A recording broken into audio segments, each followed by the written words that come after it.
Bonjour, merci Pascal, merci Florence, qui est la directrice de l'Institut Émile du Châtelet.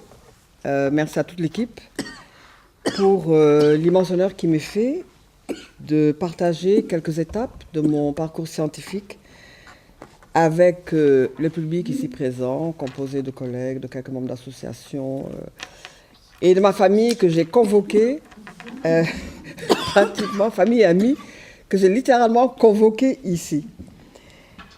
Alors, pour avoir participé à plusieurs activités de cet illustre institut, j'en sais le prestige, qui est fondé de notoriété sur des critères de qualité que requiert ce monde académique qui est le nôtre, et qui est un monde de vision. Donc je me sens pour cette raison un peu portée comme sur un nuage, qui a vu passer des grandes figures féministes. Je pense à Christine Delphi, je pense à Julie Kristeva, je pense à Danielle Kergawat et plusieurs autres, qui sont des grandes figures féministes qui ont bâti le prestige de notre discipline, tant par leur production intellectuelle que par leur engagement. Ne vous inquiétez pas, hein, je redescendrai de mon nuage, mais s'il vous plaît, demain matin, ce sera mieux. Et bien sûr, vous comprendrez donc mon émotion de devoir rendre compte, en une heure, d'un itinéraire que je peux dire ardu, difficile, comme les activités du monde scientifique savent l'être, singulièrement dans une situation qui me paraît atypique pour une Africaine de ma génération. Donc merci à tous et à toutes pour votre présence et votre écoute. Alors, qu'est-ce que je peux dire de mon parcours ? Juste quelques repères biographiques. C'est dans la tradition du parcours. On est obligé de parler un peu de soi, de parler un peu de sa famille et des événements qui, dans la vie, vous ont amené à poursuivre ce parcours universitaire. Alors, je vais d'abord faire une confession. Ma confession, c'est que j'ai passionnément aimé mon parcours. En toute modestie. Ou peut-être sans modestie. J'ai aimé ce que j'ai fait, j'ai aimé les endroits où je suis allée, j'ai aimé les conversations que j'ai eues.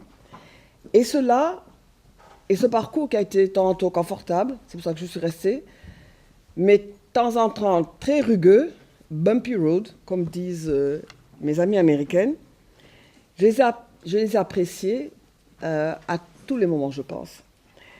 Je crois que j'ai apprécié avec enthousiasme, et vraiment comme un succès, d'avoir achevé une thèse de 3e cycle, commencée à l'Université de Dakar, et l'année où je terminais mon enquête, fermeture du département de sociologie, où je présentais ma thèse.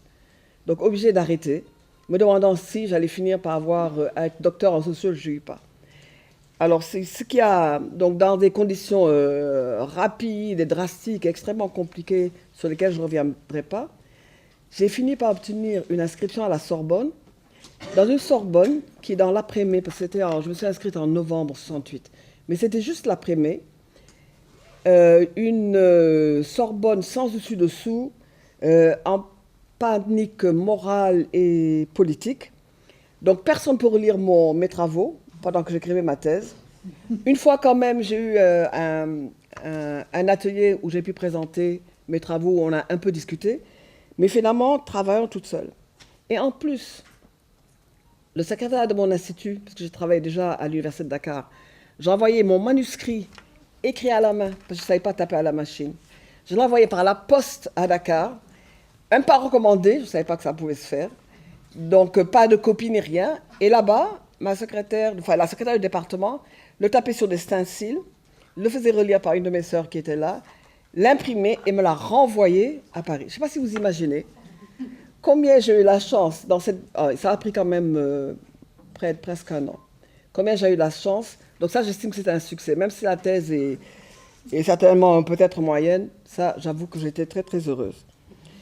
De la même manière, j'étais quand même très sensible quand l'Université de Toronto en 1992 et plus tard celle d'Ottawa en 2002 m'ont accordé un doctorat honoris causa. Là, quand même, j'ai passé une semaine sur mon petit nuage, mais j'ai dû en redescendre également. Mais bien sûr, comme tous les chercheurs et chercheuses, j'ai subi d'autres épisodes de déconvenus face à des interpellations théoriques et pratiques de taille, pour lesquelles j'avais sans doute des visions, mais peut-être pas toujours et pas de prime abord, les éléments et outils d'analyse du moment. Il m'est arrivé de buter sur l'appréhension de questions dont je n'avais pas d'emblée les réponses. Il m'est arrivé de vivre l'angoisse de la page blanche. Vous savez, vous ouvrez un matin, vous pensez terminer un texte, et pendant une semaine, vous avez une page blanche. Vous ne pouvez pas écrire un mot. Ou vous commencez une ligne et vous déchirez la page. Donc à la fin de la journée, votre page est toujours blanche. Ou bien une page mal écrite, du retard dans la remise des manuscrits. Comme il m'est arrivé de respirer profondément quand un manuscrit était accepté sans trop d'encombre. Bref, une vie de chercheuse, comme vous tous et toutes l'avez connue. Alors, sociologue, pourquoi sociologue dans les années... Pourquoi faire de la sociologie dans les années 60 ? J'ai eu le bac en 1960 et j'ai sans doute procédé par élimination pour orienter mes études. Je n'avais pas de penchant pour les sciences. Je peux même dire maintenant que j'étais nulle. Je n'aimais pas l'enseignement. J'ai fini par attraper le virus beaucoup plus tard dans ma carrière. Donc, mon inscription en sociologie s'est faite en procédant par élimination. Quand j'ai éliminé toutes les choses que je ne voulais pas faire, il y avait la sociologie qui était là, qui était une discipline nouvelle, qui avait été installée à l'Université de Dakar en 1958, donc 2 ans avant. Donc, c'était tout nouveau. Je me suis inscrite donc en sociologie. Je m'inscris en sociologie en 1960 dans une université de Dakar qui, depuis 2 ans, est une université sénégalaise et devient université de l'État indépendant du Sénégal. Donc dans une université de Dakar qui était très politisée, mais politisée par les débats et les luttes menées par les enseignants comme par les étudiants, qui étaient de diverses nationalités africaines, avec quand même en majorité un corps professoral français. Alors, il y avait des luttes pour l'indépendance et des luttes pour la décolonisation. Les cadres de la France-Afrique étaient déjà là. Pas appelés comme ça, mais c'était déjà là. On se battait pour la décolonisation d'un enseignement qui était copie-collé, celui de la France, qui a géré l'université de Dakar jusqu'en 1972, et l'africanisation des programmes. Mais ça, on en avait vraiment besoin, parce que moi, j'avoue que je n'ai appris l'histoire du Sénégal que dans les livres de mes enfants, nés après 1972. Pendant toute mon enfance, au lycée primaire, en primaire et au lycée, je n'ai rien appris de l'histoire sénégalaise locale. Je n'ai appris que ce qui avait trait à la colonisation, disons les grandes découvertes. Vous apprenez en classe que le Sénégal a été découvert, que l'Afrique a été découverte, et que les Européens sont passés par ont contourné le cap de Bonne-Espérance. Mais quels étaient les royaumes du Sénégal ? Aucun. Sauf ceux dans ma tradition orale et les noms que j'ai appris beaucoup plus tard. Et d'apprendre que nos ancêtres étaient gaulois, ça, c'est pas de la caricature. Hein. On a vraiment appris dans les livres d'histoire, parce qu'on avait les mêmes livres que les Français de cette époque-là.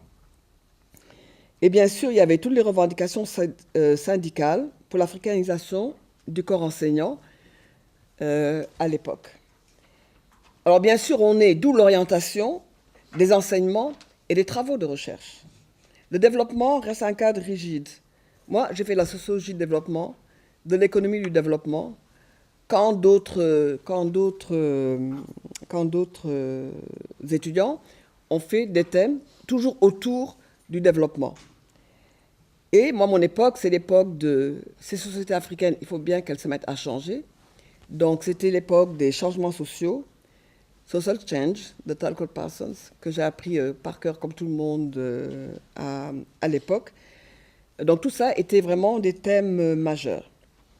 Mais les intellectuels et les universitaires africains de l'époque se sont essentiellement intéressés aux questions nées de l'indépendance, dont celle centrale du développement, comme je viens de vous le dire, mais celle de la construction de l'État national, de l'émergence de nouvelles formations sociales, les problèmes du politique, du socialisme africain, par exemple, de Léopold Sédar Senghor à Sékou Touré ou à Julius Nyerere, au panafricanisme de Kwame Nkrumah ou de Cheikh Anta Diop. Ils sont préoccupés des choix de modèles d'économie, de l'agriculture, de l'emploi. Ils ont également travaillé sur les langues africaines, comme outil d'éducation et de culture. Alors, ils n'ont travaillé pas les langues africaines en place des langues européennes qui étaient le français ou l'anglais, mais comme langue identitaire, non pas comme dialecte oral jugé incapable d'expression complète de la scientificité, comme en avait décidé une France jacobine coloniale, qui ne laissait de place ni au Pulaar, ni à l'Ewe ou ni au Lingala, mais il est vrai qu'elle n'en laissait pas non plus aux Bretons ou aux Corses. Alors, dans un tel contexte, est-ce qu'on fait des études sur les femmes?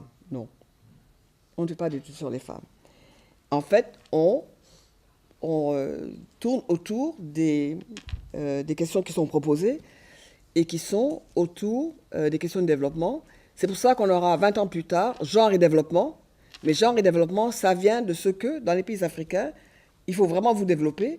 Donc le cadre théorique, économiciste est déjà placé à ce moment-là. Je voulais dire que nous avions des enseignants de qualité, des enseignants français, donc dans la grande majorité. Et je voudrais citer, Madeleine Colomb était mon professeur de philosophie en propédeutique. Elle était normalienne, agrégée de philo. Et dans son cours, on avait 2 heures de cours par semaine l'après-midi. Et vraiment, pendant 2 heures, quand on était dans l'amphi et qu'on refermait la porte, on avait une philosophie rive gauche. Bon, on apprenait tous les philosophes de l'époque, on apprenait Sartre, mais on savait que Juliette Gréco chantait, etc. Et au bout de 2 heures, quand on ouvrait la porte, on revenait à Dakar. Mais ces cours étaient vraiment passionnants. Et je garde vraiment une très, très grande tendresse pour Madeleine Colomb, qui était vraiment la première initiation à ce qu'était une philosophie beaucoup plus large et puis peut-être un début des sciences sociales. Je pense plus particulièrement à quelqu'un qui a marqué ma carrière, et qui est Pierre Fougerola, que nous avions en psychologie sociale, qui est arrivé au Sénégal en 1961 et qui a façonné plusieurs générations d'étudiants sénégalais, mais également d'étudiants français, dont Régine, qui est assis avec moi ici. Nous nous sommes rencontrés en 1960, mais en 1961, on s'est retrouvés au cours de psychologie sociale de Pierre Fougerola. Et les enquêtes menées sur le terrain avec Pierre Fougerola m'ont amené à choisir un sujet parmi ces enquêtes, qui est mon sujet de thèse sur les fonctionnaires, qui était l'équipe l'élite sénégalaise, qui était ma thèse de 3e cycle. Alors ma thèse, je vais vous dire, a été un exercice extrêmement difficile. Moi, je venais d'une famille de fonctionnaires. En fait, j'ai oublié quand même, je vais revenir très rapidement sur ma famille. Parce que la famille, c'est très important, on me demande de le dire. Quand les familles vous ont influencé. Je viens d'une famille, alors une famille maternelle et une famille paternelle. Et il faut savoir que famille paternelle, patrilignage et le matrilignage sont 2 systèmes qu'une vision genrée permet de mettre en interrelation au lieu d'asséner un patriarcat qui tape tout le temps sur tout le monde et un matriarcat qui n'existe pas. Alors, dans la famille de mon père, mon arrière-grand-père était pasteur, puis son fils a été boulanger dans l'armée française à Saint-Louis, qui était la capitale de la colonie du Sénégal. Mon père a été le premier à avoir été à l'école française avec ses frères. Il y avait des sœurs, mais elles sont restées à la maison, comme le voulait la culture de l'époque. Parce qu'à ce moment-là commençait l'enseignement en français qui, au-delà de l'école coranique, où tout le monde allait, commençait à changer toutes les cultures et les structures de l'époque. Donc les sœurs de mon père ne sont pas, donc mes tantes ne sont pas allées à l'école, mais les hommes ont tous été à l'école, ils ont mené des carrières. Par contre, dans la famille de mon grand-père maternel, mon arrière-grand-père était un commerçant, Peul, en Casamance, qui a mis son fils à l'école. Et donc mon grand-père est né en 1872, il a été à l'école et est devenu ouvrier typographe dans une imprimerie nationale à Saint-Louis, beaucoup plus tard. Mais lui a mis à l'école tous ses fils et toutes ses filles. Ça veut dire que ma mère, qui est née en 1815, a été à l'école primaire et primaire supérieure, comme on disait, et elle était sage-femme. Mes tantes ont été infirmières, secrétaires, etc. Donc ça veut dire que voilà 2 familles qui se côtoient, qui sont parallèles, qui s'allient, mais pour lesquelles les parcours des femmes sont très différents. Il est vrai que mon grand-père maternel avait un exemple qui était une de ses tantes qui s'appelait Salimata et qu'on a fini par appeler Mademoiselle Salimata, institutrice. Née dans les années, je pense, autour de 1840-1850, hein, elle avait été mise à l'école dans les missions protestantes en Casamance. De là, elle était devenue auxiliaire institutrice parce qu'on ne pouvait pas être institutrice à l'époque parce qu'elle était sénégalaise. Puis on l'a amenée en France pendant 2 ou 3 ans, je pense, faire des études. Et elle est retournée au Sénégal, toujours comme auxiliaire. Et au bout de quelques années, elle a fini par faire la grève, démissionner, et elle a ouvert sa propre école. Donc je pense que mon grand-père avait le modèle de cette tante qui, née en 1875, à 1850, quand lui, il est né en 72, était institutrice et finalement avait une école. Donc je pense qu'elle avait bien compris. Alors ma mère et ses sœurs ont toutes travaillé jusqu'à la fin, au moment où il fallait arrêter leur carrière. Ma mère, qui a eu plusieurs enfants, ne s'est jamais arrêtée de travailler. Du coup, nous, qui avons fait, nous, leurs enfants, donc mes parents, qui avons fait nos études et où les parents nous ont poussés à aller aussi loin, notamment jusqu'à l'université, il était exclu que l'on puisse d'abord ne pas aller à l'école, ne pas travailler, ne pas passer des examens et ne pas avoir un métier. Et une fois qu'on l'avait, de ne pas travailler parce qu'on s'occupait des enfants. Parce que l'éducation restait un privilège. Il est toujours d'ailleurs, dans un contexte où, au Sénégal, où par exemple, l'école reste toujours un privilège, alors qu'il est supposé être un droit humain. C'est dans toutes les conventions internationales signées ces 40 dernières années.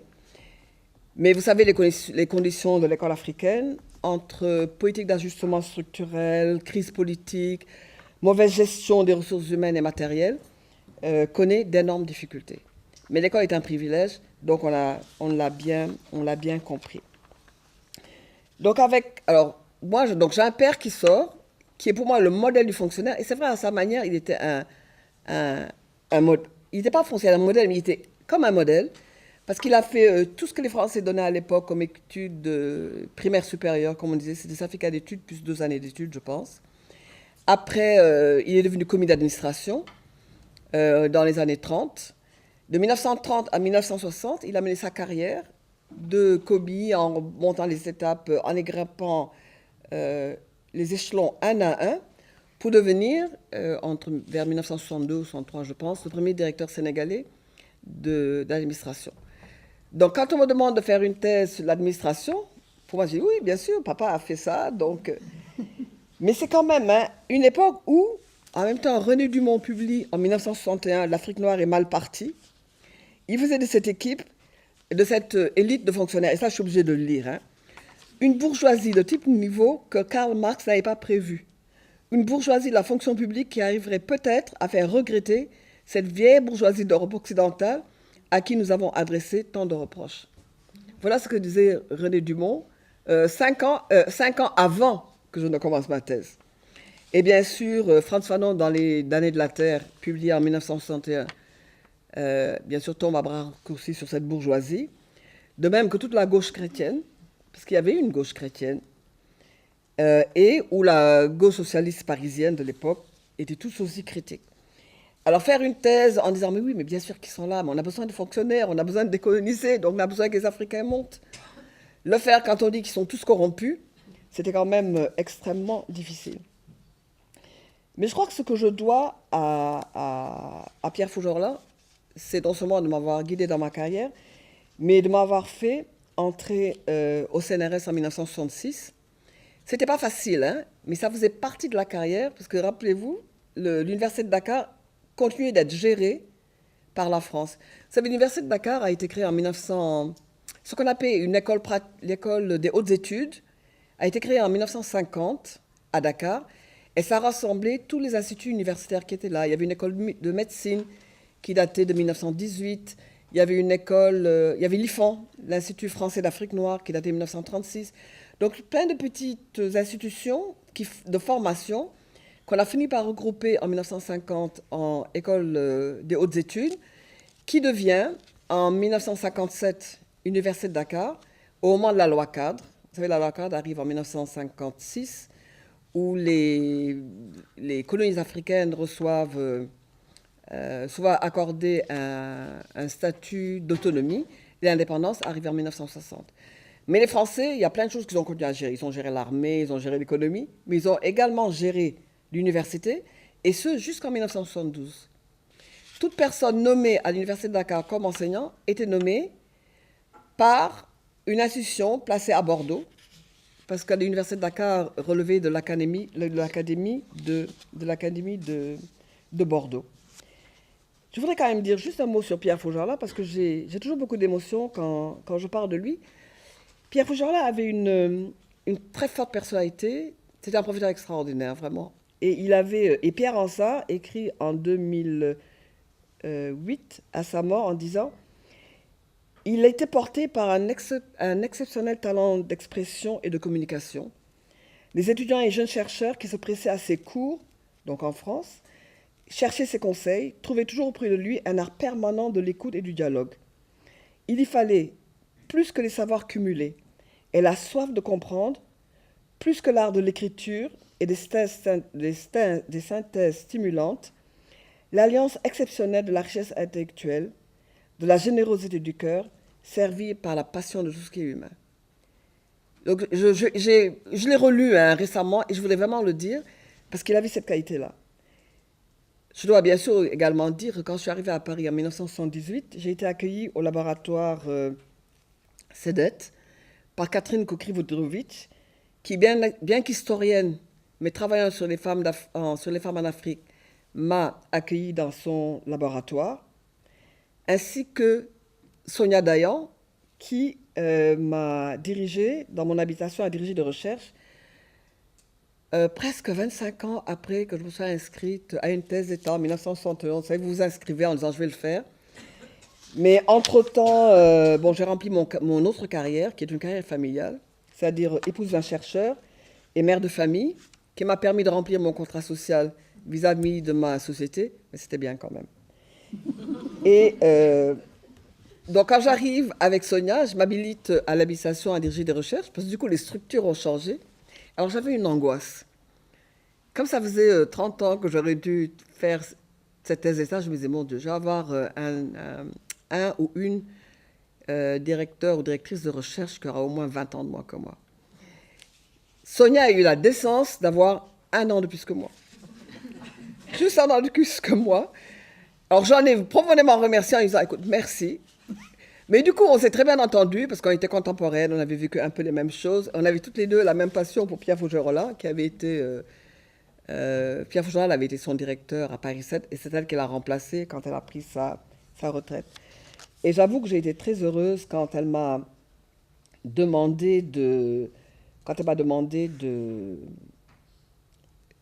faire un numéro de Tumulte, de co-diriger un numéro du Tumulte qui était consacré. Alors, avec Pierre Faujarla, et celle-là, je vais terminer. Ce que j'ai appris avec lui, c'est qu'on discutait d'une Afrique qu'on aurait dit aujourd'hui émergente. Nous discutions de la modernisation. Je sais que le concept a été vraiment critiqué comme étant évolutionniste par la suite. Mais après, il est devenu postmoderne, donc je ne sais pas si ça a vraiment résolu nos questions. Mais nous avons beaucoup discuté sur des questions, déjà de la mondialisation, qu'il appelait, lui, planétarisation. Et s'il y a une chose que j'ai apprise avec lui, c'est qu'on avait la pluralité des cultures, mais à la fin, il y avait l'unicité de l'homme. Et j'ai appris avec lui que je peux aussi participer de la fabrication de l'universel. Ce que j'ai appris avec lui, c'est que l'anthropologie et l'ethnologie étaient coloniales. Quand je faisais des études avec lui, je n'allais pas faire une collecte ethnologique. Je n'allais pas faire... je pouvais faire des enquêtes qualitatives, comme je pouvais faire des enquêtes quantitatives, et j'en ai fait plusieurs pour Jean Stutzel, qui était professeur de psychologie sociale et qui était le fondateur de l'IFOP, l'Institut français d'opinion publique, qui continue à faire des sondages. J'ai appris avec lui que dans les populations africaines, on pouvait également faire des sondages. Mais ça, c'est très important, parce que c'était des débats qui, dans ma génération, secouaient le débat académique en France. De Ballandier, qui est comme l'un des fondateurs de la sociologie africaine avec les Brazzaville noirs, à Marc Auger, qui rediscute de l'anthropologie, à Jacques Oppens, qui a écrit plusieurs ouvrages, au moins 3, sur critique de l'anthropologie et de l'impérialisme. Jusqu'en 2009, il y avait des assises de l'ethnologie et de l'anthropologie, dont j'ai retrouvé des textes par de très jeunes chercheurs. Mais pourtant, on n'a eu ni la mort de l'anthropologie, comme les Québécois ont voulu le faire en évitant Godelier il y a 25 ans il y a 20 ans à l'Université Laval. Mais on continue à voir l'ethno-histoire, l'ethnopsychiatrie, l'anthropologie médicale, politique, économique, etc. Et on continue à parler, bien sûr, dans les grands médias. Alors, je parle en France, des dialectes, des luttes ethniques ou tribales, et j'en passe. Et bien sûr, il y a j'arrive pas à me retrouver pour reprendre un débat d'actualité très franco-français, le communautarisme. Tout d'un coup, je me retrouve dans Paris étant une communauté. Alors, communautarisme, il y a des moments où on se demande... Alors, il y a un grand communautarisme français de souche, dans lequel toutes les petites communautés s'agglutinent. Et comme elles ne sont pas tout à fait acceptées, ni intégrées, ni même assimilées, alors elles finissent par se regrouper sur ce qui leur paraît être une communauté pour se sentir un peu plus à l'aise. Et ça a été... J'ai vécu, moi, dans cette université de Dakar, où il y avait tout un débat autour de comment se réapproprier les sciences sociales. Comment se réapproprier l'histoire sans être accusé d'afrocentrisme. Comment pouvoir remettre l'histoire sur ses pieds. Comment pouvoir rediscuter de la sociologie africaine. Et je me suis vue moi-même essayer de reprendre des expressions de collègues, je pense notamment à Valentin Moudimbe, un collègue zaïrois, donc congolais, qui parlait de déconstruction de la raison ethnologique et transformation impérative des sciences sociales en Afrique.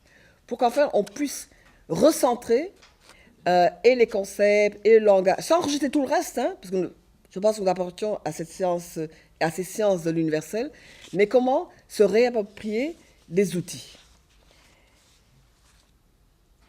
Et pendant la moitié de ma carrière, voilà les problèmes dont j'ai débattu. Mais si j'en parle, c'est qu'au fond, ces problèmes de débat autour de l'anthropologie, autour des sciences sociales, autour comment se réapproprier et les outils et les concepts, on va le retrouver dans le débat féministe. Moi, quand j'arrive dans le débat féministe, il ne faut pas être féministe, justement. Quand les Africaines arrivent au féminisme, c'est « Ah, le féminisme, on est contre ».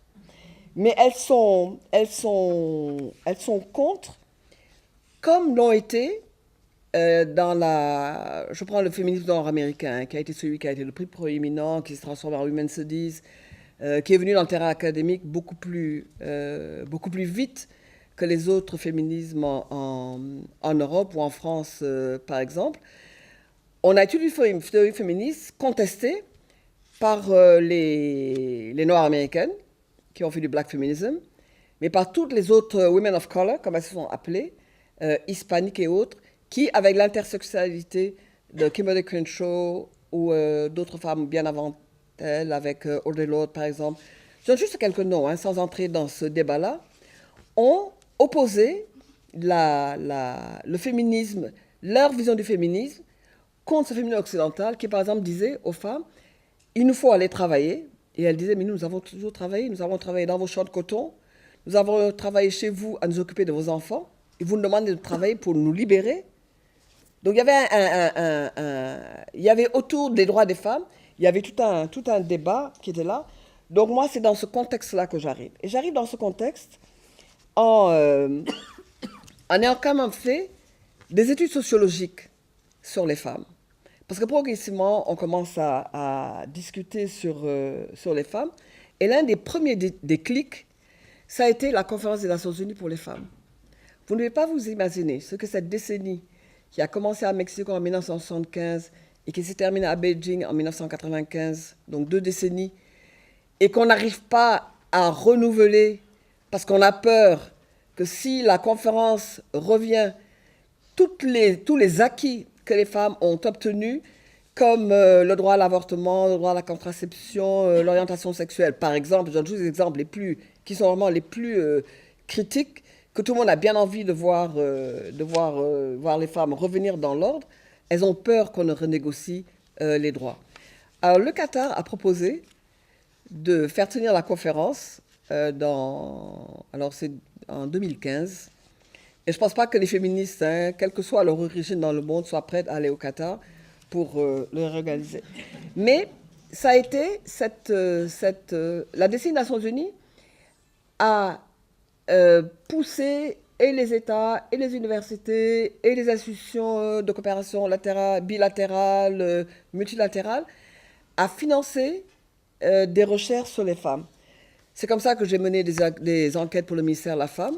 J'ai fait ça pour 3 ministres, dont 2 étaient d'anciennes camarades de classe, et la dernière était mon étudiante, avait été mon étudiante. Donc on a pu travailler avec elle sur des études, notamment une étude prospective sur les femmes, sur le pouvoir économique des femmes. J'ai travaillé avec le Fonds européen de développement sur la participation économique des femmes dans l'économie de l'après-barrage, donc sur les problèmes du foncier.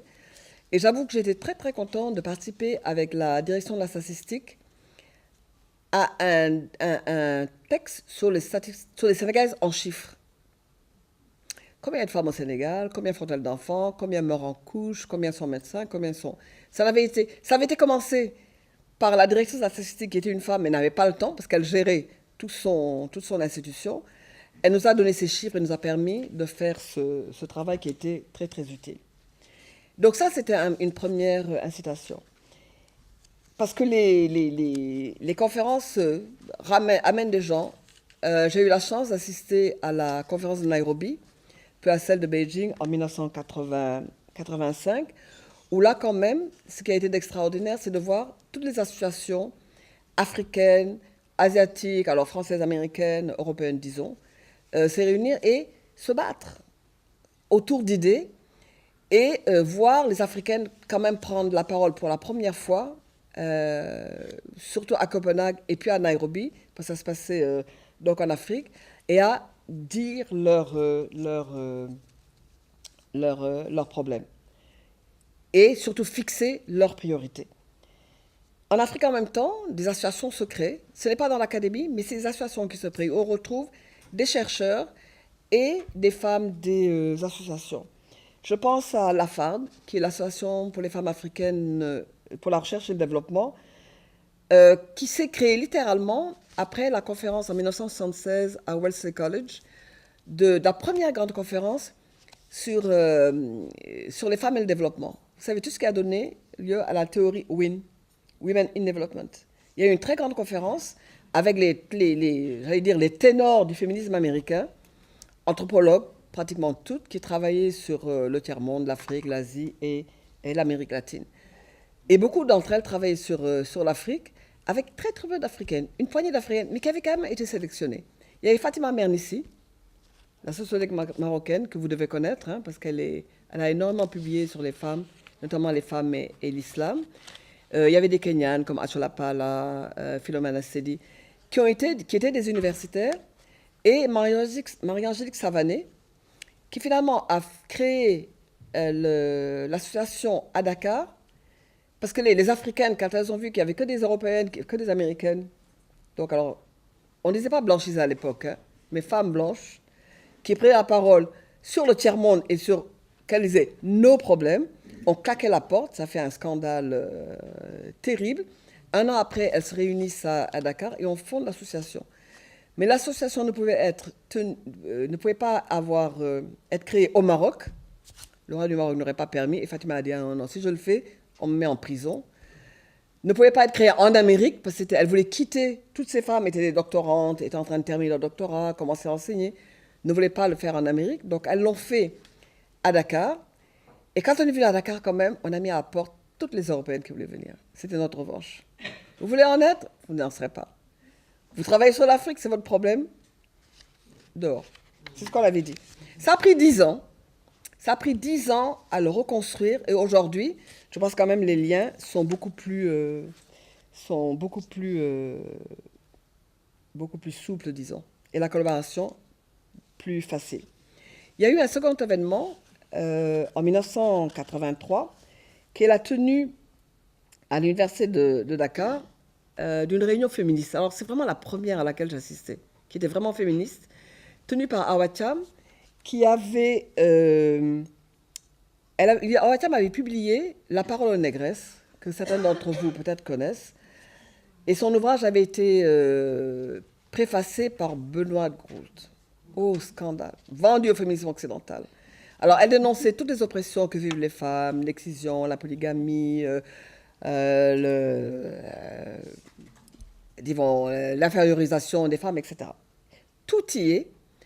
Et alors, Assitan, qui était avec moi à cette réunion, Assitan du Mali, qui était avec moi à cette réunion, je suis arrivée un matin, la réunion n'avait pas commencé, à 11h du matin. Alors je demande, mais qu'est-ce qui se passe? Awacham avait dans le programme mis un débat sur l'homosexualité. Parmi les plusieurs thèmes, sur l'économie, les violences contre les femmes, la fécondité, etc. Et il y avait une matinée sur l'homosexualité. Les Sénégalais avaient lu le programme et n'avaient pas fait attention. Mais quand, à la réunion, 2 Français sont arrivés voulant parler de l'homosexualité, elles les ont empêchés de prendre la parole. Il a fallu que je vienne avec mon autorité de sœur aînée pour littéralement imposer, parce que je ne pouvais pas faire autrement, imposer en disant, elles sont là pour prendre la parole, laissez-les prendre la parole, et on pourra discuter, on pourra dire oui ou non, mais on pourra discuter. Mais ce séminaire avait été extraordinaire, c'est la première fois quand même, j'avais en Afrique, on avait tous ce débat très féministe qui n'était pas anti-féminisme occidental, parce qu'on ne s'est pas occupé de ce que faisaient les féministes occidentales, on s'est occupé de ce que le féminisme pouvait apporter. Et ça, sur ce plan-là, je trouve que c'était vraiment bien. C'était chaud, mais c'était bien. Mais en fait, ce qui a été quand même Alors, ça, c'est presque 20 ans de carrière. Tout d'un coup, quand même, il faut que ma carrière commence à changer. Ce qui a vraiment changé, c'est d'avoir été invitée dans une université américaine à donner un cours sur les femmes. Alors, j'avais accepté, parlant mal l'anglais, un peu inquiète. Finalement, un peu bousculée par mon mari qui trouvait que pour une féministe, j'avais un peu la trouille d'aller faire un cours en anglais sur le féminisme des femmes. J'ai fini par y aller. Et j'avoue que j'avais déjà passé 2 fois 6 mois aux États-Unis comme boursier Fulbright. Les Américains cherchaient à attirer des intellectuels africains et des intellectuelles africaines, francophones notamment. Donc j'avais réussi à obtenir des bourses Fulbright. Mais là, quand même, vous savez, faire un cours face à une vingtaine d'étudiantes en anglais, j'avais écrit, comme aujourd'hui, toutes mes notes. Je n'arrivais pas à les lire parce que je ne sais pas les lire, mais c'était quand même difficile. Mais ce que j'ai trouvé extraordinaire dans ce cours, c'est que toutes mes étudiantes avaient eu des cours dans leur programme de Women's Studies. Donc elles étaient toutes féministes, avaient une notion de féminisme très avancée.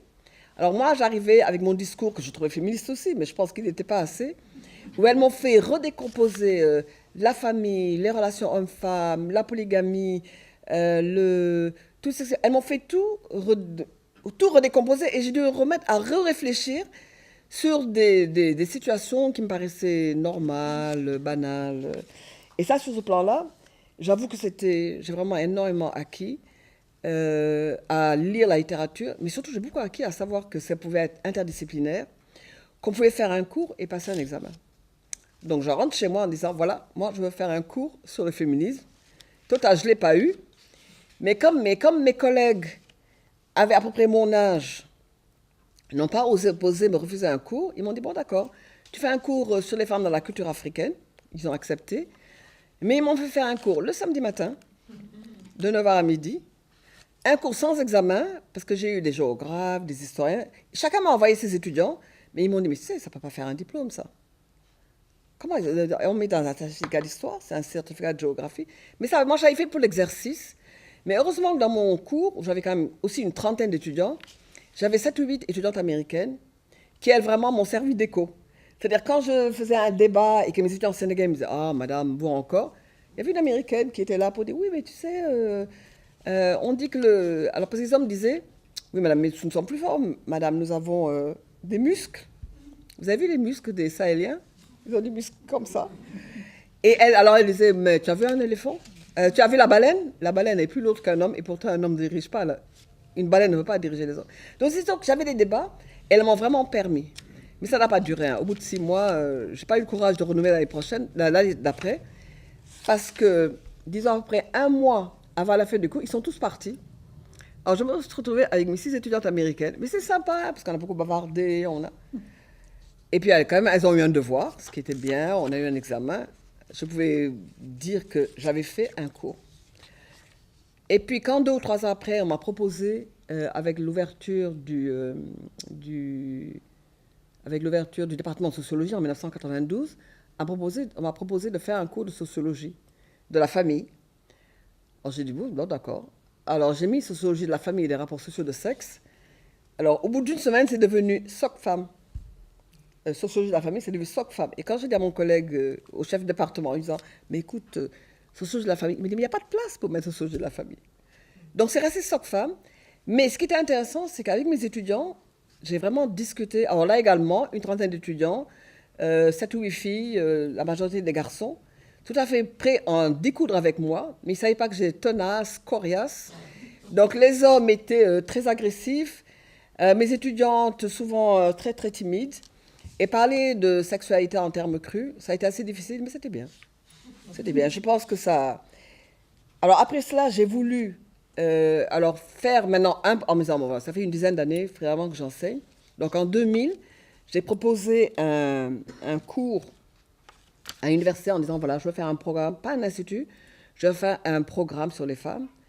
Awacham, toujours ma collègue Awacham, qui était à l'université, avait en 1987, au moment où je reviens moi des États-Unis, essayé de créer un département d'anthropologie des sexes. Alors, ça n'a pas marché.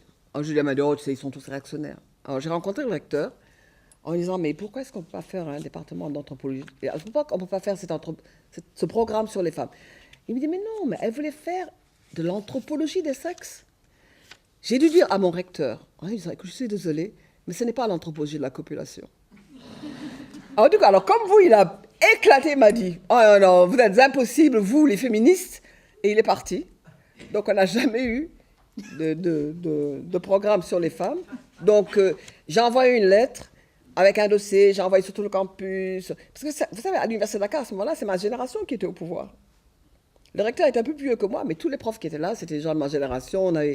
Nous avons fait les bandes de la fac à Dakar, donc ils étaient tous là. Je pouvais leur dire plein de choses. Aucun n'a osé me dire non. Jusqu'à présent, je n'ai jamais reçu de réponse en me disant oui, tu fais un programme, non, tu fais pas un programme. Et puis, le directeur de mon institut m'a même viré, a demandé au CNRS de me reprendre. Et du coup, le CNRS m'a dit, mais c'est vrai, ça fait 30 ans qu'elle est restée à Dakar, donc reviens. D'où mon retour à Dakar en 1998. À Paris. Mon retour au CEDET, enfin mon arrivée au CEDET, où Catherine Kokri-Vidrovich m'a accueilli. Mais pendant toutes ces années quand même, j'ai voyagé, j'ai rencontré des Canadiennes avec lesquelles j'ai beaucoup travaillé. J'ai par exemple assisté en 1992 à des conférences. Et j'avoue que j'ai assisté à la première conférence sur femmes et développement. Alors c'était bien parce que c'était tout en français et je comprenais tout. Et les Québécoises avaient fait l'effort, et je pense notamment à elle devait être bilingue, hein, Mary Richardson, dans un article il y a un ouvrage qui est sorti de ce colloque qui s'appelait L'égalité devant soi. Elle a traduit en français tous les termes, vous savez, gender, genderizing, genderness, sensitivity, discrimination. En fait, tous les termes, gender bias, male bias, etc. Tous ces termes que je ne savais pas que les Français avaient du mal à le traduire, parce que je ne les avais pas encore rencontrés, mais les Québécois avaient traduit. Alors, je me disais, c'est la première fois que je viens dans une réunion féministe où je comprends tout. Parce que j'avais été les plus grandes rencontres auxquelles j'avais assisté, elles étaient dans l'ensemble en anglais et mal traduites en français. Donc pour elle, et pour ça je trouvais ça magnifique. Alors ma rencontre avec le féminisme en France, quand même hein, ça vient tard. À part mes lectures de Simone de Beauvoir dans mon adolescence, je connaissais très très peu de féministes en France et je faisais très peu la littérature féministe en France. Quelques textes quand même, par rapport aux travaux que je faisais, mais je les ai rencontrés en personne quand je suis arrivée d'abord au colloque féministe en 1996 créé à Montréal, où j'en ai retrouvé plusieurs. Mais j'ai rencontré en même temps les Belges, les Suisses, et ça c'était formidable. Puis elles sont venues à Dakar en 1989 quand j'ai organisé le colloque, dont les actes ont été publiés beaucoup plus tard. Et puis après, à Lyon. Mais en milieu, mais en fait, à Lyon, elle me connaissait si peu que dans la salle, on était tous assis dans la salle, puis on a dit, bon, on va prendre les gens qui ont organisé ces colloques. Elle m'avait oublié. J'ai organisé le deuxième. Hein. On a invité les Canadiennes qui avaient organisé le premier et le troisième. Et moi, il avait fallu qu'une Haïtienne dise, mais il y en a eu un à Dakar, non, pourquoi Fatou Sow n'est pas sur l'estrade? Bon, je suis restée à ma place, hein, mais ça m'a bien amusé quand même. Mais j'ai quand même eu des contacts extraordinaires, parce que ça m'a permis de travailler avec des équipes, comme d'abord avec le CEDREF, dont je suis toujours membre, avec Claude Zeiman, il y a très longtemps, Dominique Fougerola, Jules Falquet, Azadeh Kian. Et puis après, avec les équipes de Toulouse Le Mirail, dont Niki Lefebvre. Et puis j'ai également travaillé avec Elena Hirata, Daniel Kagawat, autour de cet ouvrage sur l'accès à la mondialisation.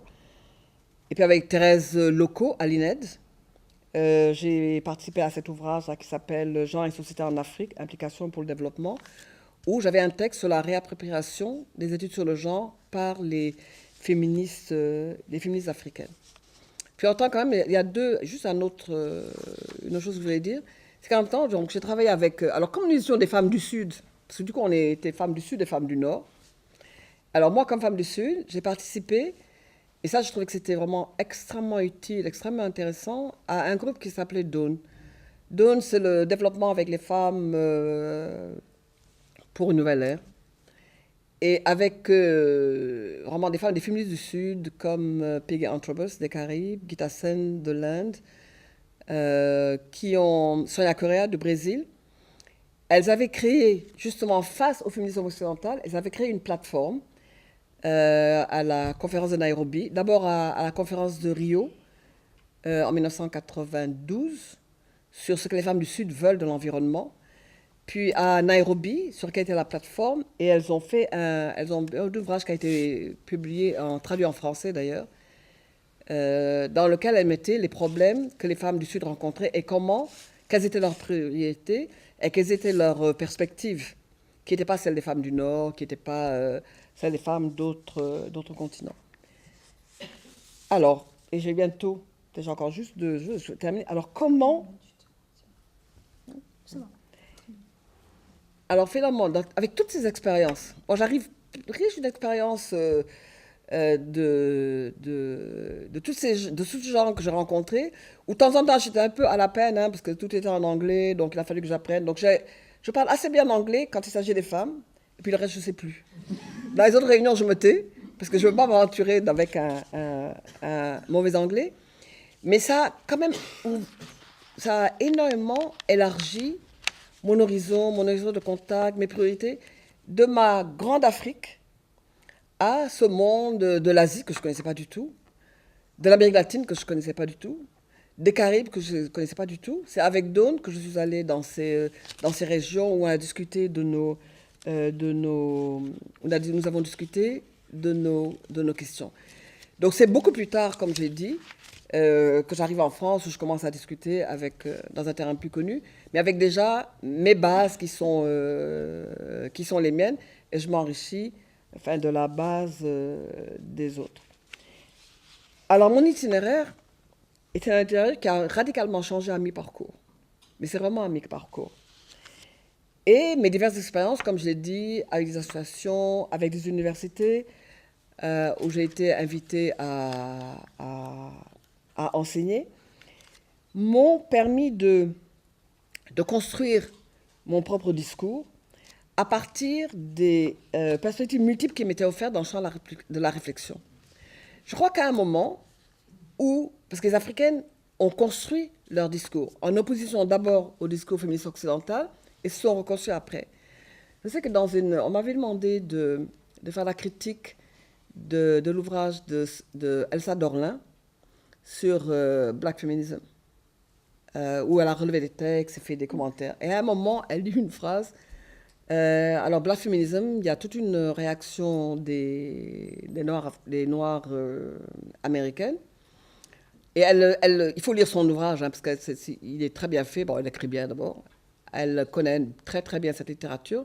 Elle avait une connaissance très très poussée de ce qu'était le féminisme américain et le black feminism, mais elle ne connaissait rien du féminisme africain. Et elle dit, mais où sont-elles?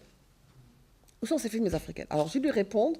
Alors, je vais faire une page et demie, disons, de critique.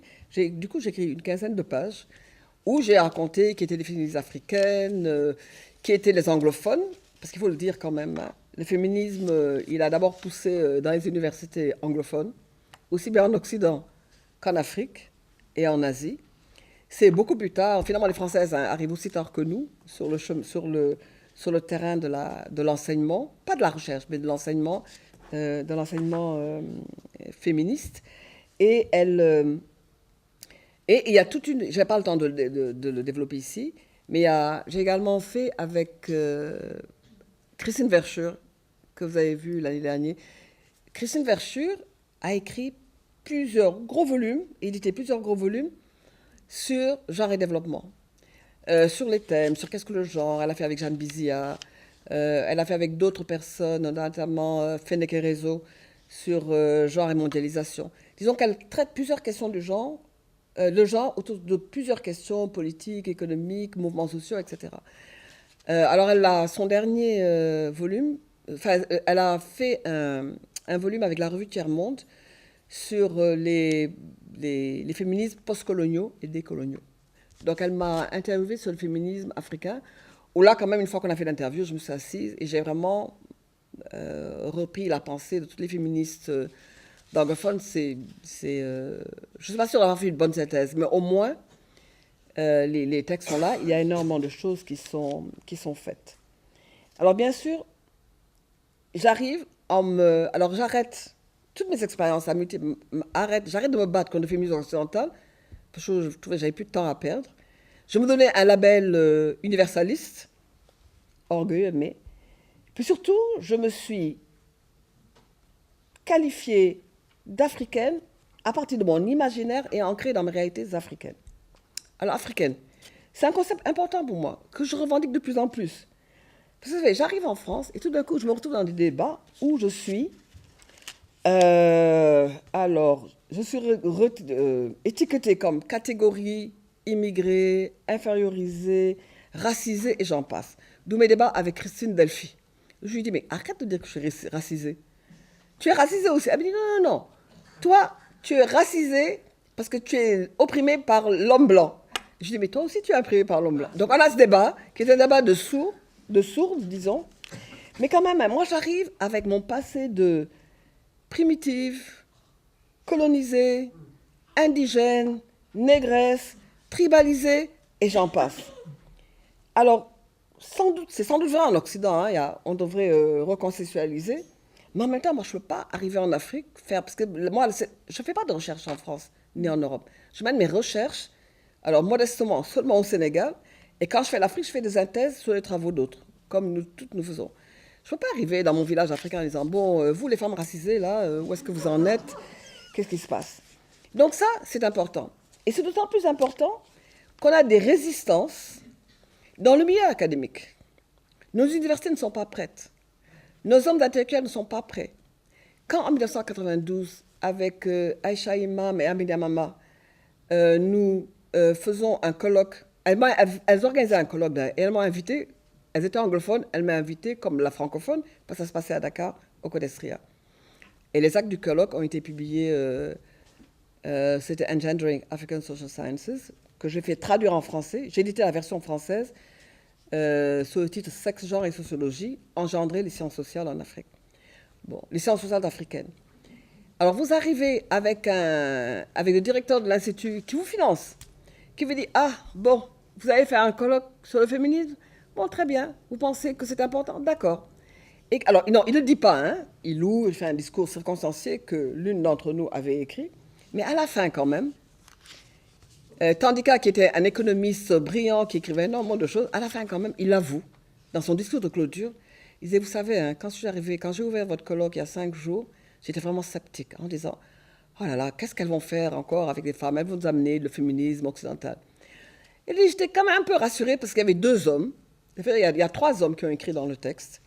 en disant, mais c'est des collègues, il y avait un historien, il y avait un politiste et il y avait un économiste, je crois, mais qui étaient de bons économistes africains pur cru, en disant, on va la mission là, alors peut-être que ça va. Et quand même à la fin, il dit, mais j'ai appris énormément de choses, alors c'est vrai qu'on peut faire ça. Alors du coup, on a pu non seulement publier nos actes, mais nous avons également pu, il a accepté que l'on crée, alors 2 ans plus tard, en 1994, le Gender Institute, qui est l'Institut sur le genre, qui est un institut de formation qui dure depuis 1994. Alors j'ai été dans les 3 premiers, et puis après, bon, on a dû laisser la place à d'autres personnes. J'ai repris un institut l'année dernière, et on m'a dit, bon, il faut quand même revenir, hein, parce qu'il n'est plus assez féministe, il est tellement genré qu'il n'est plus féministe. Donc, reviens, et j'ai fait sur le thème religion, culture, politique et genre. Alors, plus j'ai plus volatile, qui fait hurler tout le monde, c'est là, la culture africaine, la religion, etc. Il y avait énormément de débats féministes. J'ai tenu à ce que les débats soient féministes autour de ces questions. Et donc, ça fait 17 ans, bientôt 18 ans qu'on a l'Institut, et j'avoue que j'en suis très très fière. Parce que j'ai fini quand même hein, à m'accorder la maternité de cet institut, mais également la maternité du Codestria, qui est un institut d'études économiques au départ, hein, très économie politique, fondé par Samir Amin, qui est un économiste égyptien, très très connu, qui le crée en 1973. Et tout le monde dit qu'il est le père fondateur. Moi, j'arrive en 1973, un peu après lui, mais il y avait plein d'hommes fondateurs, et comme j'étais l'une des premières femmes à venir m'asseoir dans leurs assemblées, j'ai fini par dire que j'étais également mère fondatrice de l'Institut, mais beaucoup plus tard. Hein. Et au fond, je pense que le petit groupe de femmes que nous étions a eu quand même un impact, parce que du coup, le Codestria non seulement fait ses instituts annuels, publie beaucoup de textes de femmes, mais on a même ce qu'on appelle la série genre, ou Gender Series, où sont publiés tous les... Parce que chaque institut donne lieu à des travaux. Alors, ce sont des universitaires dans l'ensemble et des chercheurs. Alors, on a souvent 7 ou 8 hommes et 7 ou 8 femmes, anglophones, francophones, lusophones, qui assistent à l'atelier, et venant de toute l'Afrique, hein, d'Alger au Cap, de Dakar à Nairobi. Donc, la résistance, il a vraiment fallu se battre contre, en essayant de reconceptualiser les faits sociaux comme faits sexués. Elsa Dorlin l'explique très bien. Donc le concept, puis après, il est discuté pendant toutes les décennies des Nations Unies, et les Nations Unies le reprennent, parce que finalement, ça fait plus lisse de parler de genre que de parler de féminisme. Parler des rapports hommes-femmes, même si ce sont des rapports de pouvoir, parce que c'est ça que signifie le genre. Le genre signifie les rapports de pouvoir entre les sexes. Les chefs d'État africains se l'ont vu imposer, mais ils ont fini par l'accepter, parce qu'au moins on ne parlait pas de féminisme, on ne parlait pas de critique féministe. Mais aujourd'hui, on a créé des institutions qui sont des instituts de genre, il y a des laboratoires, il y a un ministère, autour du discours, il y a des politiques, mais qui sont des politiques qui sont genrées, qui finalement essaient de promouvoir les femmes, mais sans vraiment remettre en question le pouvoir des hommes, sans remettre en question le patriarcat. Et c'est une bataille que nous avons à mener. Mais nous avons à le mener parce que dans les premières années, dans les années 80, où on commence à discuter avec les féministes, on parlait de patriarcat. Les femmes, alors blanches, hein, aujourd'hui on dit blanchisées, mais les femmes blanches disaient, mais l'oppression c'est le patriarcat. Les Africains disaient, l'oppression, c'est la colonisation, c'est le néocolonialisme, c'est l'ordre inégal des échanges. On parlait de droit à la sexualité. Les Africaines disaient, mais comment voulez-vous que je vienne discuter de droits sexuels quand les femmes meurent encore en couche, quand nous avons des mariages précoces, quand les femmes n'ont pas, la contraception n'est pas disponible, elle n'est toujours pas d'ailleurs disponible, quand la maternité est le symbole des femmes, comment est-ce qu'on va se battre contre ça? Ce sont vos problèmes de petites féministes blanches, mais nous en Afrique nous avons des problèmes plus importants, même si, en cours de route, on a fini par se rendre compte qu'on avait quand même l'oppression patriarcale également dans nos sociétés. Vous savez, tout le droit dont on a hérité. Alors le droit, hein, les codes de la famille, ils ont été d'influence. Alors je parle du monde francophone, hein, parce qu'à ailleurs c'est peut-être un peu différent, mais le monde francophone, nous avons hérité du code Napoléon. Alors, le code Napoléon, hein, c'est le code judéo-chrétien pour faire court. Et les féministes et les femmes en France ont dû se battre contre plein de dispositions du code Napoléon. Nous en avons hérité, mais pas complètement, parce que nous avons, au Sénégal par exemple, on avait des communautés saint-lusiennes qui disaient mais nous sommes musulmans, nous avons le Coran, nous avons la charia, et nous avons la polygamie, la répudiation, l'héritage illégal. Vous voulez changer ça? Non. D'autant plus que la revendication d'être musulman est une revendication identitaire face au colonialisme français. Pour Senghor s'est terriblement battu pour essayer de faire que ce code de la famille, il est quand même le premier à avoir établi un code de la famille dans toute cette Afrique occidentale, juste un peu après les Ivoiriens, où il fait des réformes, mais alors comme il est chrétien, il voit bien comment on peut changer les perspectives, mais en même temps, il est dans une majorité de musulmans. C'était assez difficile. Donc le féminisme africain, il s'est vraiment construit de lui-même. Il s'est construit sur des spécificités et les femmes ont créé leurs priorités, même si ça a été fait quand même au départ contre l'arrogance, et ça c'est la formule de Fatima Mernissi, l'arrogance du discours féministe occidental. Parce que tous nos discours que nous avons paraissent toujours, dans nos communautés-là, de manière insupportable, féministe. Alors mes collègues, ils peuvent discuter d'Althusser, pour les plus jeunes, là. Mais les autres discutaient de Marx, de Hegel, de Kant, etc. Quelques-uns seulement de Kant.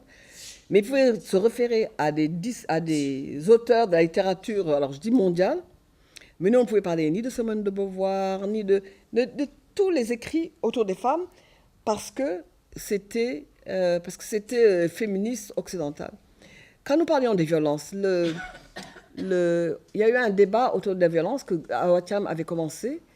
Et puis après, Marie-Jacques Savané, donc avec la FARD, et le petit groupe qu'elle avait créé au Sénégal qui s'appelait Yehui Yehui. Yehui Yehui, c'est le nom d'une association féministe au Sénégal. Yehu, ça veut dire éveiller les consciences, et Yehui, c'est briser les chaînes.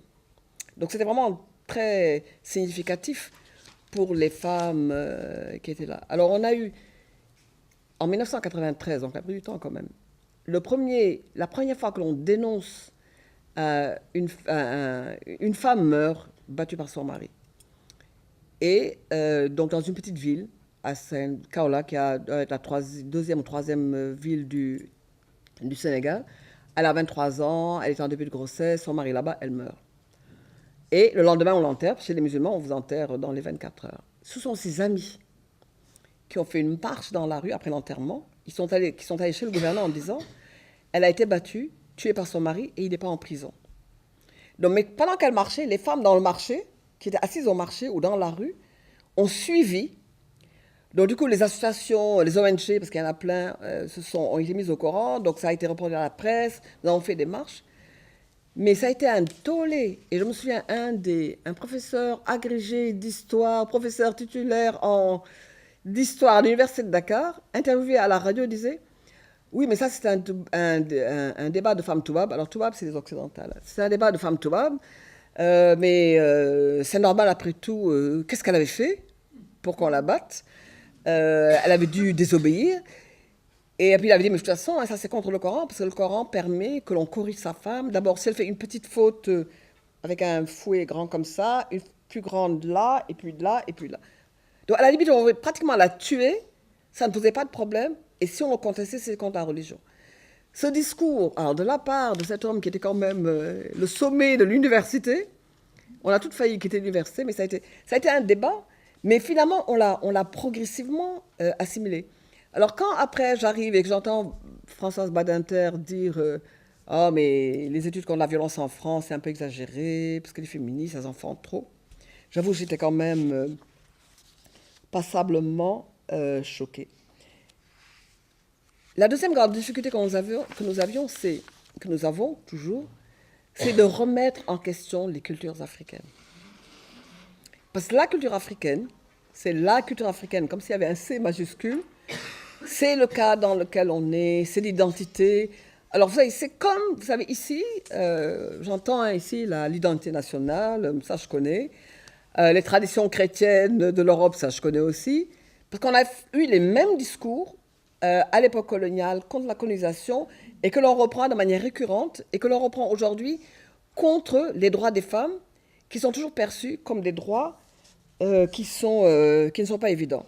Je vois par exemple, on a toutes les, toutes les questions qui se posent à nous. Le mariage forcé, le mariage précoce, bon, la polygamie, qui n'est pas seulement un contrat social, comme le disent mes amis ethnologues, mais qui est également un contrat sexuel. On ne pense jamais vraiment de cette manière-là. Il y a les mutilations génitales féminines. Bon, c'est pas partout en Afrique. Alors, au bout d'un moment, toutes les fois, vous voyez quelqu'un qui dit ah oui, mais alors, et les mutations génitales chez vous, comment ça se passe? Bon, au moment, vous êtes un peu énervé parce que vous dites voilà, va tout être en scature. Mais c'était une vraie question. C'était une vraie question que l'on a résolue, qu'on a fini par résoudre d'une certaine manière en disant voilà, c'est une atteinte à la santé de la femme. Alors que moi, je pensais que c'est d'abord une atteinte aux droits sexuels des femmes. Quand même, faire couper le clitoris ou infibuler, c'est quand même empêcher les relations sexuelles. Bon, je pouvais le dire parce que j'avais quand même rempli mon contrat social. Donc, je pouvais parler de cela sans être occidentalisée, lesbienne. Je pouvais je pouvais défendre l'orientation sexuelle en disant mais c'est un problème personnel. La sexualité, à chacun sa sexualité. Je pouvais dire également, pour reprendre l'expression de, ah j'oublie son nom, un enfant, si je veux, quand je veux, avec qui je veux et le nombre que je veux. J'oublie le nom de cette personne qui avait, son nom me reviendra tout à l'heure. Quand je l'ai posé dans une assemblée à la faculté de médecine à Dakar devant 300 médecins qui discutait de la mortalité maternelle et infantile, c'est aussi la mortalité maternelle. Vous savez que la mortalité maternelle en Afrique est l'une des plus élevées du monde, c'est un scandale. C'est un scandale démographique. Quand j'ai posé, les Africains m'ont regardé en disant mais d'où sort-elle? Et quand même les Français qui étaient là, les Américains m'ont dit vous osez le dire? Ah mais quand même, c'est vrai qu'il y a des féministes chez nous qui le disent aussi. C'est-à-dire qu'on a énormément de questions et à chaque fois on se fait reprendre. Je sais que j'ai travaillé avec une collègue et un réseau de recherche en santé de la reproduction, dont j'étais la présidente pendant 4 ans, de 92 à 96. Nous avons produit un ouvrage collectif avec beaucoup de médecins, parce que malheureusement, c'est eux qui avaient la capacité de répondre aux questions. Nous l'avons fait en nous inspirant de Our Bodies Ourselves, qui est un ouvrage fait par le collectif de féministes de Boston, qui demandent aux femmes quelles sont les questions qui se posent à votre corps, à votre sexualité, à votre fécondité. Posez-les aux médecins et les médecins vous répondront. Ce n'est plus le médecin qui vous pose des questions et qui répond. Alors, c'est elles qui ont posé des questions aux médecins et les femmes elles-mêmes l'ont réécrit. Bon, nous, on n'avait pas cette capacité d'avoir des femmes dans les ONG qui peuvent l'écrire. Donc là, mais demandez à un médecin africain agrégé de pédiatrie, de gynécologie, obstétrique, etc. Lui demander de casser son langage, d'écrire en français facile ce qui se passe autour des ovaires, ce qui se passe autour de l'ovulation, ce qui se passe autour du mariage précoce, pourquoi c'est pas bien, qu'est-ce que ça fait au corps des femmes. Poser des questions sur l'alimentation des sourdistes, ça a été un exercice extrêmement difficile. Ça nous a pris 4 ou 5 ans à le faire, mais on l'a quand même fait. Bon, malheureusement, il est en français, hein, donc ça veut dire qu'on a une portée limitée, mais au moins, ça a été fait avec des médecins venant de 10 pays d'Afrique francophone, ce qui était, je pense, important. Et puis également, en ce moment, je travaille sur un ouvrage sur la sexualité au Sénégal, où nous parlons beaucoup avec ma Code Bob, qui est une collègue journaliste avec qui je travaille beaucoup. Nous avons un ouvrage dans lequel nous parlons de la sexualité, bien sûr, et des problèmes culturels autour de la sexualité. Mais nous parlons aussi beaucoup de prostitution, de lesbianisme. C'est la première fois que les femmes sénégalaises vont écrire sur le lesbianisme au Sénégal. Il est extrêmement difficile d'en discuter, encore qu'on en discute de plus en plus, parce qu'on a arrêté il y a 2 ans des homosexuels qui avaient eu la prétention de faire une fête pour se marier. Donc ça a fait le tour du monde, hein, parce qu'il y a eu des campagnes. Le président de la République qu'on vient d'élire au deuxième tour, alors qu'il se présentait au deuxième tour, on lui a posé la question, est-ce que vous avez dépénalisé l'homosexualité? Il a dit, j'en sais rien, ce qui était prudent, en disant c'est une question de société, laissons les Sénégalais décider. Puis en même temps, il a dit, mais que l'homosexualité, c'était là il y a longtemps, c'est encore là, et je pense que ce sera toujours là, alors peut-être qu'il vaut mieux y réfléchir. Bien sûr, on n'en est pas au débat sur l'orientation sexuelle. L'Afrique du Sud, quand même, hein, celle de Mandela, a mis dans sa constitution l'orientation sexuelle. Et on n'en est pas quand même au débat d'actualité en France sur le mariage et l'homoparentalité gay. On n'en est pas encore là. Mais au moins les langues se délient et on commence à avoir des débats. Mais les débats, ils sont tous moraux. L'homosexualité, c'est pas bien. Celle des hommes, à la limite, mais celle des femmes, c'est scandaleux. Sur le plan juridique, on n'arrive pas à faire tourner, mais enfin, ça arrive. Et alors, si je dis ça, c'est que, en même temps, bon, moi je suis chercheur, hein, je suis de l'université, mais en même temps, je suis de la société sénégalaise. J'appartiens à quelques associations locales, mais pas beaucoup parce que je n'ai pas le temps. J'appartiens à des associations dans le monde, parce que nous avons cet engagement politique de changer notre société, nous avons cet engagement politique de remettre en question la culture sénégalaise. Or, c'est très difficile. Et je sais que dans ma carrière CNRS, hein, non seulement on m'a reproché d'être resté 30 ans en Afrique comme chercheur CNRS et de ne pas avoir de contact avec l'université française, mais on m'a également beaucoup reproché d'être militante. Bon, c'était il y a 10 ans. Peut-être qu'aujourd'hui, maintenant qu'il y a l'Institut Émile Châtelet, c'est peut-être plus scientifiquement correct de travailler sur les femmes. Enfin, ce sera mon dernier point. C'est... aujourd'hui, je suis à la retraite depuis 5 ans. J'ai essayé pendant 6 mois, j'ai fait la grand-mère. J'ai 2 petits-fils qui vivent aux États-Unis, c'est des petits Texans. Ma fille est sénégalaise, son mari est sénégalais également. Alors, quand elle attendait son dernier bébé, je suis arrivée. Et quand, au bout d'un mois, j'allais repartir, elle allait mettre le bébé à la crèche, j'ai été malheureuse, donc je suis restée 6 mois. Et pendant 6 mois, je me suis occupée toute la journée à la bébé, ce que je n'avais pas fait avec les miens, parce que moi, j'étais obligée de retourner travailler, ma fille aussi d'ailleurs.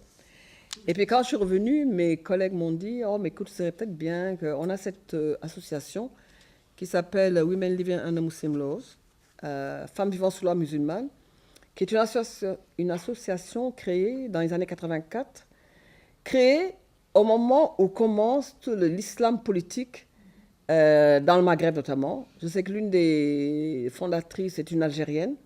C'est au moment où il y a quand même beaucoup de meurtres à l'encontre des femmes qui ne sont pas voilées, qui sont seules, qui travaillent, qui ne restent pas à la maison, etc. Mais on retrouve également au Pakistan, bien sûr en Iran. Je veux dire, il y a toute une question de l'islam qui se pose. Mais ces questions de l'islam, elles m'étaient posées parce que comme sénégalaise, travaillant sur la culture sénégalaise, on rentre tout le temps dans l'islam. Je suis d'une culture wolof, islamisée. L'islam je suis dans un pays, alors j'aime pas dire un pays musulman, parce qu'on a quand même entre 15% quand on avait un président chrétien, 2% après 3 présidents musulmans, je ne sais pas où sont les bons chiffres, mais l'islam nous interpelle. Quand on veut parler du code de la famille, l'islam nous interpelle. Quand nous parlons de la sexualité, il nous interpelle. Donc l'islam a toujours été au cœur de mes préoccupations. Et donc j'ai participé à ce groupe il y a déjà une vingtaine d'années, parce qu'on faisait la comparaison entre ce qu'on appelait la charia. En fait, il n'y a pas une charia, il y a des charias, si on peut. Mais en fait, il y a des lois musulmanes. Et en dehors des 5 principes de l'islam que tout le monde partage, l'application, d'abord l'interprétation que l'on fait des textes et l'application en termes de code varie d'un contexte à l'autre. Bourguiba, il a réussi à imposer la monogamie en Tunisie en disant, mais si on lit le Coran, c'est vrai que le Coran dit qu'on ne peut être monogame, on ne peut être que monogame, parce qu'il faut être égal avec toutes les autres femmes. Et comme c'est impossible, donc j'impose la monogamie. Et ça a été, donc on a des interprétations différentes selon les contextes. J'avais travaillé avec des universités canadiennes et autour de ces questions. J'avais travaillé à Dawn. Dawn va publier un ouvrage qui sort très bientôt sur le contrat social. Donc j'ai coordonné le chapitre où une bouddhiste, une catholique et moi, si vous êtes la musulmane du groupe, travaillons sur ce que le bouddhisme, l'islam et le christianisme ont comme influence sur les lois qui modèlent la vie et le corps des femmes et leur sexualité. Et ce cependant-là, quand même, hein, avec les églises. Alors, le catholicisme en Amérique latine a souvent été une église de gauche, une église libératrice, mais avec des églises évangélistes qui pullulent en Amérique latine, aux États-Unis bien sûr, mais en Amérique latine et également en Afrique, de plus en plus en Afrique centrale notamment. C'est une question intéressante. Je sais que pour les mélanges que nous avons faits à Catherine Kokri-Vidrovitch, j'avais fait un texte sur penser les femmes et l'islam en Afrique. Comment repenser en dehors de nous dire, bon, l'islam est là, hein, et puis si vous n'êtes pas musulman et de bonnes musulmans, alors vous n'êtes pas de vraies africaines. Enfin, c'était ça, l'équation. Alors, j'ai écrit une perspective féministe. Puis après, quand même, j'ai été bien embarrassée, parce qu'il y a une perspective féministe de l'islam, qui est celle que tiennent les féministes islamiques, avec notamment Amina Wadoud, qui est très connue, sud-américaine, qui écrit beaucoup sur ces questions, parce qu'elle, elle recherche le féminisme dans le Coran, et elle réinterprète les termes. Je sais que Femmes vivant sous l'heure musulmane a publié, a traduit en anglais un texte qui est écrit en ourdou par une pakistanaise sur la réinterprétation du Coran. Parce que le Coran, il est lu par tout le monde, mais surtout interprété par les hommes. Donc des femmes avaient dit, mais si on refaisait autrement. Donc on avait aidé à le traduire en anglais, puis en français, et on l'avait diffusé pour que les femmes puissent se saisir de ce texte. Donc c'était un peu le bémol que je mettais, mais en disant, et alors comme coordinatrice de ce réseau Femmes sous la musulmane, ce pour quoi nous nous battons beaucoup dans le réseau, c'est que nous sommes un réseau multiple, hein, avec des femmes vivant en Iran, en Turquie, au Sénégal, en Égypte, au Pakistan. Donc nous sommes une multitude alors on dit pas un monde musulman, parce qu'il n'y a pas de monde musulman, il y a des mondes musulmans. On parle de la Oumma islamique, qui est la grande communauté musulmane. Mais il n'y a pas de grande communauté de musulmans. À la limite, si vous voyez les chiites et les sunnites se battre dans les rues en Irak, hein, dans les rues de Bagdad, vous vous dites, oh, c'est ça la Oumma islamique. Donc ce que nous avons essayé, c'est de nous mettre ensemble et de voir, mais qu'est-ce que nous avons en commun? Est-ce que nous avons de différents? Surtout, nous nous sommes beaucoup battus autour des questions qui affectent la vie des femmes. Et nous avons fait des campagnes. Alors les campagnes, c'est par exemple, une femme au Soudan porte un pantalon, alors que c'est interdit. Alors elle descend dans la rue, portant son pantalon pour dire, j'en ai marre, je veux pouvoir porter un pantalon. Bien sûr, on la met en prison et on la condamne à payer une amende ou à recevoir 40 coups de fouet. Qu'est-ce que vous faites? Je suis assise dans un bureau à Londres et je lance une campagne par Internet. Vous avez Malala. Malala, c'est la jeune pakistanaise qui a reçu une balle dans la tête parce qu'elle se bat qu'un taliban je dis shooter parce que c'est ça que disent les Anglais. Il lui a mis une balle dans la tête parce qu'elle revendiquait le droit pour les petites filles d'aller en classe. C'est ça que nous faisons. Et nous faisons également quand même des travaux comparatifs entre ce qui se passe. Mais c'est extrêmement important de le faire. C'est extrêmement important de le faire et de le faire sur la base de la laïcité. Alors bien sûr, quand nous travaillons avec les Iraniennes, elles sont obligées de travailler à partir du texte. D'où la traduction de tous les ouvrages et de ce qu'on a fait. Mais en même temps, on essaie d'alimenter leur débat autour de la laïcité. Alors bien sûr, on a toujours tendance à nous dire, mais la laïcité à la française, la séparation de l'Église à l'État, mais ça c'est 1802, c'est Napoléon, ça ne nous concerne pas, nous autres en Afrique. Pourtant, c'est tellement important. Tellement important que quand vous êtes à l'Assemblée, vous discutez d'une loi, et c'est toujours d'ailleurs le code de la famille, hein, jamais on a introduit le Coran dans les textes, aussi bien sur le travail, même sur la violence à l'encontre des femmes, jamais. C'est seulement dans le code de la famille, où on a réussi à déconstruire les clauses qui étaient inégalitaires, mais il y en a une qu'on n'arrive pas à changer, c'est l'homme et le chef de la famille. Parce qu'honnêtement, le Coran dit que l'homme est chef de la famille, et que pour un témoignage d'homme, il faut 2 témoignages de femmes. Et si un homme a une part, la femme n'a que la moitié. Donc tout ça, c'est extrêmement important. Parce que ça permet de déconstruire toutes les questions autour de la sexualité. Parce que toutes les questions autour de la sexualité reviennent aux religieux. Et l'Église chrétienne n'est pas de reste. Hein. On interdit toujours le condom, c'est pas bien. Bon, bien sûr, l'Église, elle s'est modernisée parce qu'elle vient d'Occident, et puis il y a plein de choses que l'Église n'ose plus dire. Mais c'est extrêmement difficile. Alors là, je termine. C'est que, alors je vis en France, où il y a un débat autour de l'islam, du communautarisme, etc. Les gens me disent toujours, il nous faut un islam modéré. Et je proteste en disant, est-ce que vous avez un christianisme modéré? C'est quoi un islam modéré? C'est quoi un christianisme modéré? L'islam politique, mais l'islam a été mais les régions ont toutes été politiques. Pour que la France fasse cette division-là, il a fallu que soit vraiment séparé. En Espagne, on paie la dîme dans ses impôts à l'Église. Ça a toujours lieu en Allemagne. La reine est le chef de l'Église anglicane et Israël est un État juif. Bon, donc l'islam politique. Alors qu'est-ce qu'on fait qu'est-ce qu'on fait du reste? Ce qu'on fait du reste, on a des débats. Alors on a le Nord-Mali, mais j'ose plus parler du Nord-Mali parce qu'Assistant est là, qui vient du Mali, qui travaille dans le sud, mais qui peut action. Alors le Mali, vous savez, le Mali a été coupé en deux, hein, c'est-à-dire qu'il y a une partie du territoire qui est plus grand et qui est une partie quand même très utile parce qu'il y a plein de ressources, il y a du pétrole, il y a des minéraux, il y a de l'or, il y a du qu'est-ce que fait Areva? Areva travaille sur de l'uranium, voilà, tout ça. Donc cette partie a été prise par ce qu'on appelle les islamistes. Je veux bien croire qu'ils sont des islamistes, hein, parce qu'ils ont quand même lapidé à mort un couple adultère, ils ont coupé un ou deux pieds, ils ont coupé plein de mains, ils empêchent les femmes de sortir. Quand même, ce que je peux peut-être retenir un peu, nous qui sommes dans la sous-région, c'est au fond, le Sénégal commence à dire, parce que les Sénégalais nous disaient toujours, mais la charia, c'est notre identité, c'est notre culture. Alors quand vous critiquez la culture africaine et la culture islamisée, parce que la culture, ou bien la religion, c'est nous, c'est notre identité. Et nous voulons la charia. Et c'est, le Coran a dit, comme on dit chez moi en Wolof, charia nen, la charia a dit. Or, aujourd'hui, ces gens qui veulent que la charia soit la loi unique pour tout le Mali, pour qu'ils viennent à la table de négociation avec le Sud, il faut qu'il y ait une condition qui soit pré-remplie. La charia est la loi unique pour tout le monde.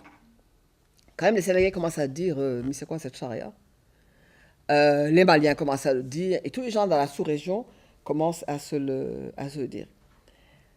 Et bien sûr, je n'entrerai pas dans le débat sur le voile et l'identité musulmane en France. Hein. Ça, c'est vraiment l'objet d'une autre conférence. Voilà, je vous remercie. Merci beaucoup. Hein.